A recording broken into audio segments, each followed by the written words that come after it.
This is Vince Lara in the College of Applied Health Sciences at the University of Illinois. Today I spend a few minutes with Bill Stewart, a professor in the Department of Recreation, Sport, and Tourism, to discuss his research on the development of parks and conservation areas to enhance a public sense of place and promote environmental awareness. And Bill, I like to ask all the faculty when I meet with them this question, and that is, what inspires your research? Yeah, well, Vince, thank you for inviting me to be at this podcast. It's really great to be here and to talk with you about this. You bet. You know, what inspires my research? There's a handful of things that do that. When I was a child, I was born and raised in Michigan, and my family was very much an outdoor enthusiast family. So I went to a lot of parks. I liked all four seasons, winter activities, springtime romps, and summertime camping and swimming. I've always enjoyed being out in nature. And so that sort of laid a foundation. I went to my various programming. I used to work, I had a previous life before I was an academic. And that previous life took on a couple different job changes. I spent 2 years working for an oil company as a marketing technologist in their chemical and petroleum additives division. And that was really interesting to get a view of what life was like from the business side of an oil industry. I realized that there were some things that bothered me about the imprint that oil industry left on the environment, and I knew that they're working hard at trying to reduce waste and pollution, but I thought it'd be better to maybe get more information about what I need to work for an oil company or any sort of business to help with the environment. And then I went back to school for my MBA at University of Chicago, and I went to work for a consulting company, a worldwide consulting company, and I was in their construction engineering systems division. And I went around to a lot. I thought it'd be great to be a consultant where I help people with what they need to do. And I found myself working for a company that built large petrochemical refinery plants in various places. And I read some of their cultural impact statements and their environmental impact statements.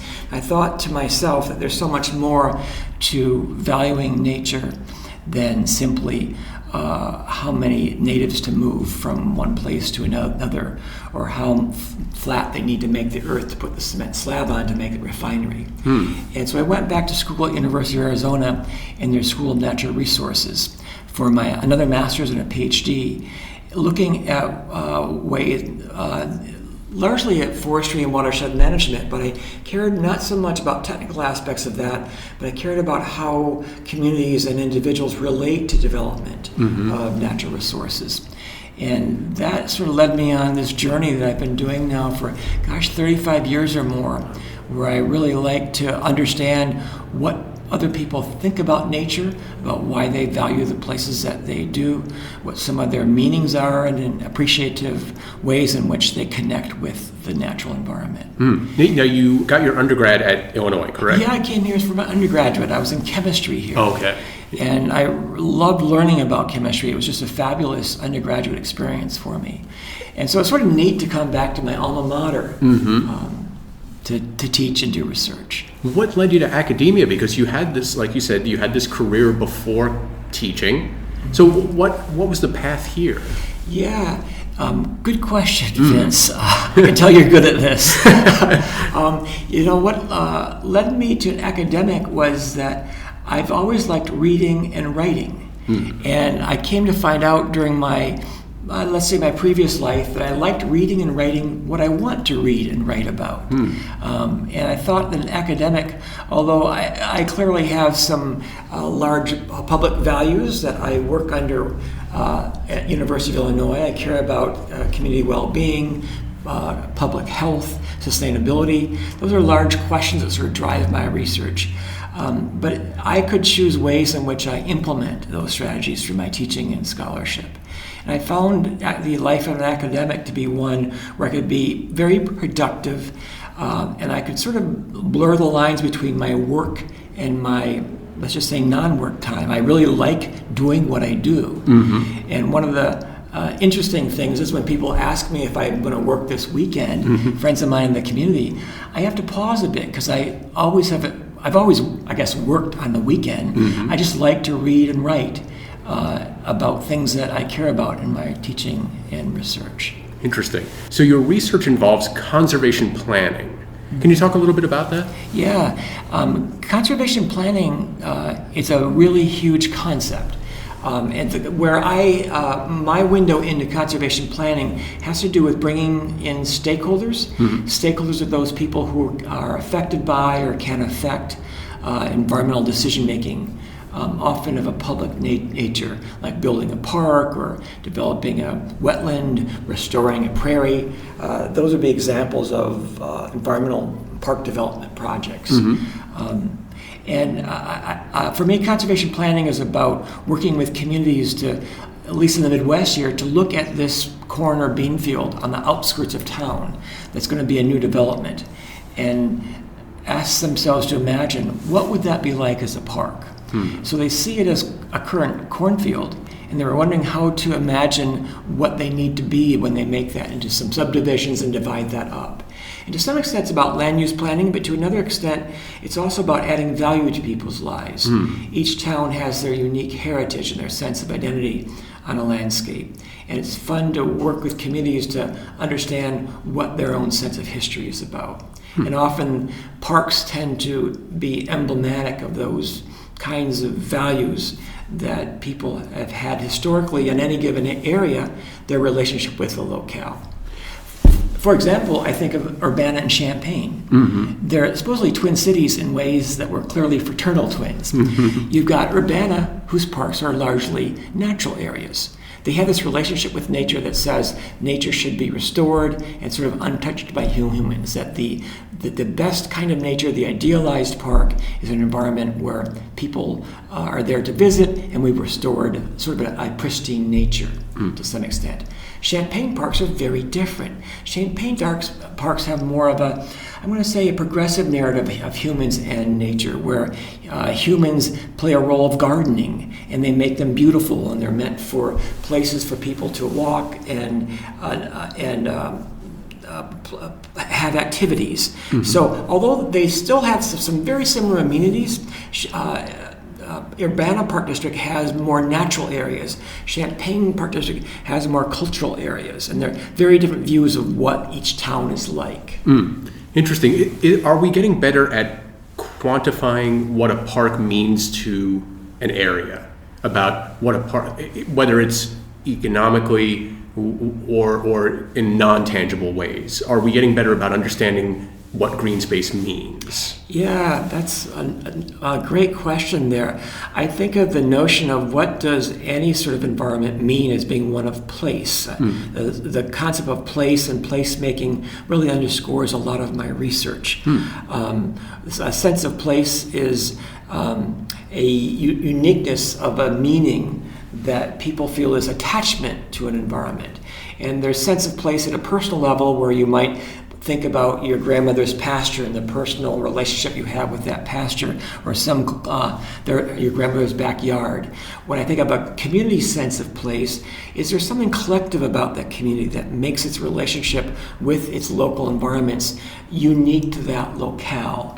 And so your question is, are we getting better at quantifying that?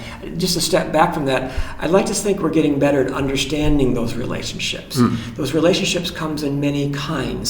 As you mentioned, there's an economic valuation, there's a personal valuation, there's sociological, there's emotional, there's spirituality, there's all sorts of ways in which we connect with environments. And I'm going to say that we're just tapping the surface of the iceberg and understanding ways that people and communities have come to identify and care about their environments.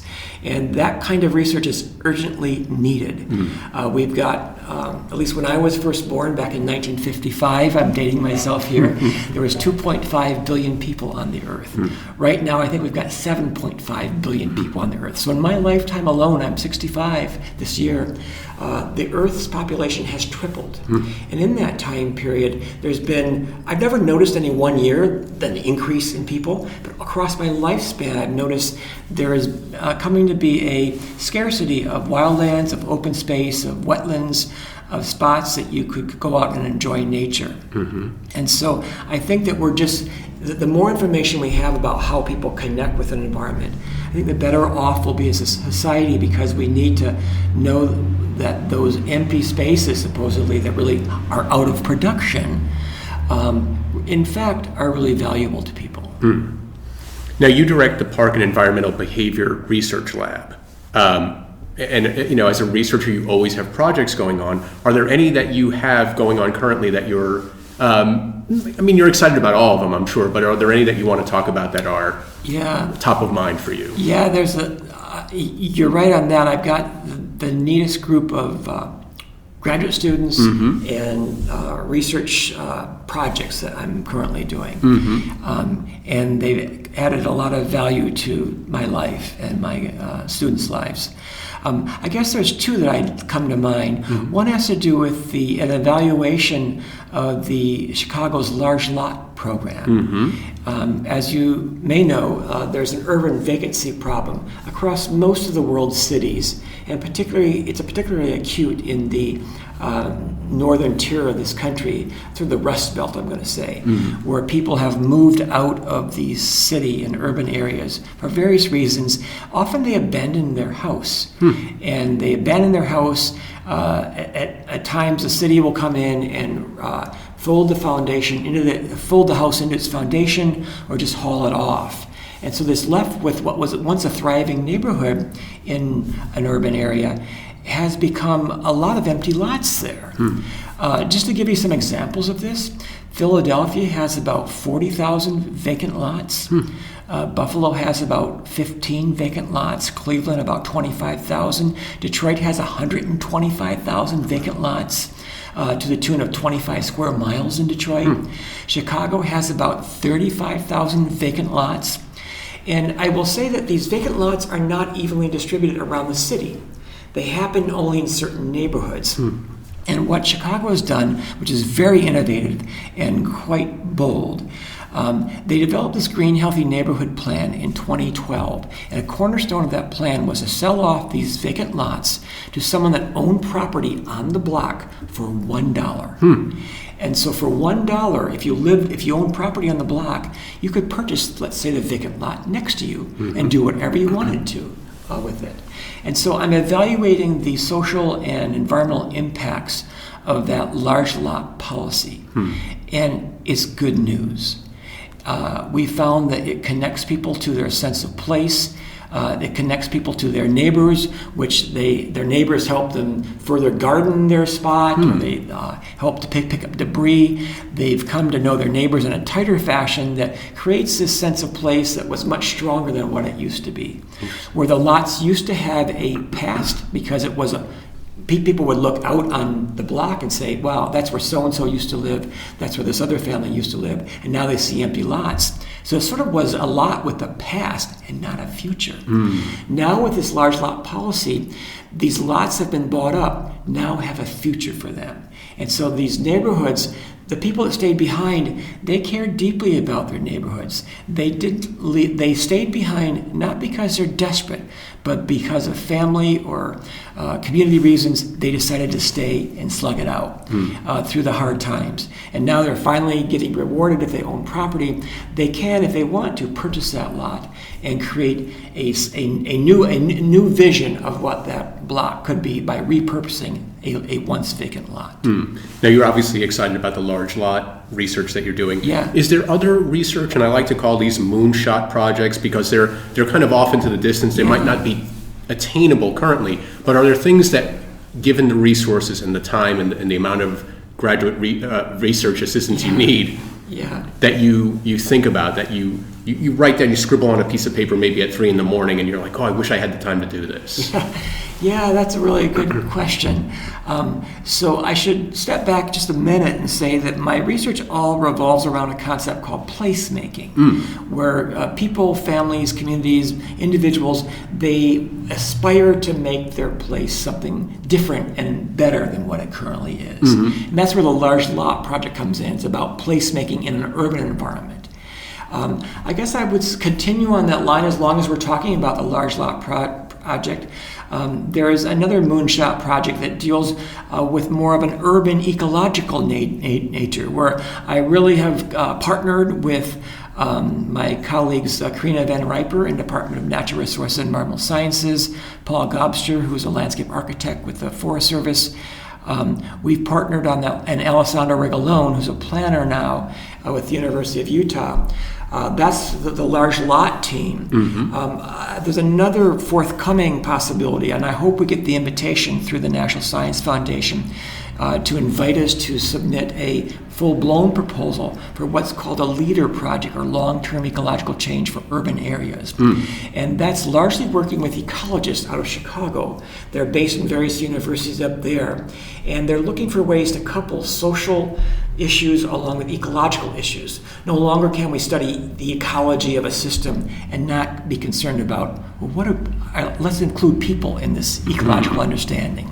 So I think it'd be really a neat challenge for myself and my students to do a more stronger coupling of human communities with ecological communities, and try to understand just sort of a baseline description of what is the nature of that relationship, and to some extent, are there interventions that can happen through policy triggers that the city can do, much like the Large Lot program, to further facilitate a healthy social ecological resilience, to make human communities more ready to respond to changes in their future. My thanks to Bill Stewart. To hear more about Illinois and the College of Applied Health Sciences, find our podcasts on iTunes, Spotify, and iHeartRadio by searching A Few Minutes With. See you next time.